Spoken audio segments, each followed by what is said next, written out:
Megan noticed that an employee was having a hard time with the benefits website.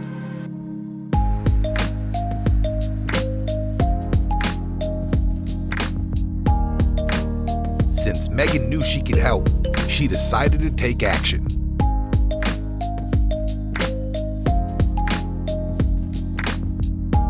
She then followed up on additional information to make sure her coworker had it.